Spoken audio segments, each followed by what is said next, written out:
So you welcome to the Situation Room live on 98.3 FM. It's a Monday at Governance Accountability 2025. Run this conversation together every part of the show, and of course you can join me on that Wednesday. So we have a lot to talk about, especially on recent development on the Ibadan convention that has been suspended indefinitely. However, PDP in Lagos had ours about a month ago, and then the new the PDP governor, so 3 p.m. Wow.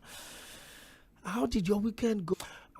As one of our local teams competing in the CAF competition, qualified for the morning spinning stage of the CAF Champions, or 2 while it was stage of the Champions League. We'll talk about all of those by 6 p.m. on Sports Cruise. Big shout out our Sports Cruise today on the mainland 98.3 FM. But let's leave all of those. Let's get back into the conversation.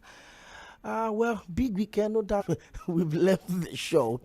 But on the show today, we'll focus on 2 major things.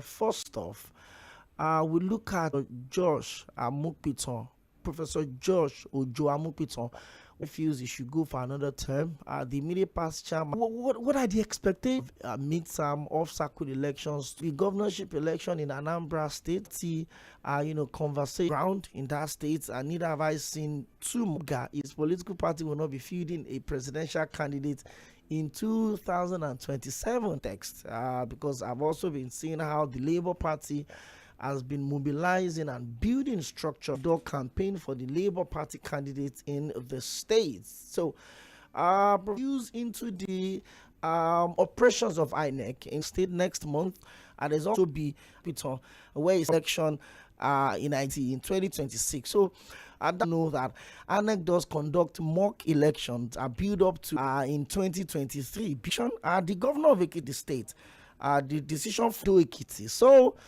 well, the APC in the state, Governor Biodun Yebanji, is the candidate today, except anything changes from now to there. So to build trust between, we had about 92% of, is that big concern. Dynamics of our security act 2025. We've had only 2 of them. Gohi, he spent General Owoye Azazium, so Air Marshal Oluseyi Petirin. I also spent Rahim 473. General Abayomi Olonisaki, Chief of Defense Staff. Then we had General 4 days. So, and that had been the 12th Chief of Defense Staff that we've had since. And this should be the norm. But because we've gotten used to service chief spending so much as a case of representation, but obviously, guest today is Elder Yusuf Solomon Dambaki. Go deep to bring my guest on the show today. For context, is the former chairman of the caretaker committee. Yes, that would help us to, break down all of these on the show today. Change the architecture of the security issues that we have in this country. To our listeners, to be with us on the show today. Thank you. You're welcome. Okay. You're most welcome. So let's drive straight up into the conversation. They would always say when that may have been very confusing, right? So let's drive into the conversation. So while I was prepping for this show at Dambaki, I found out that the defense chiefs, I'm going to be here from this year to this year. So everything, the announcements on the deal. State and Sure.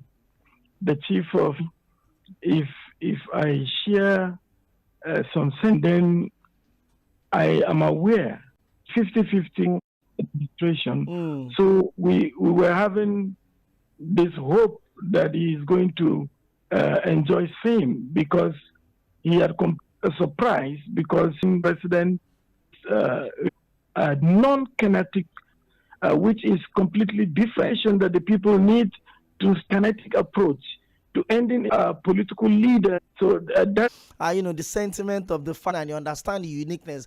And excuse me, seats were not as palatable as I would have. Kaduna and all of looks like back to a region that used to be Kaduna State.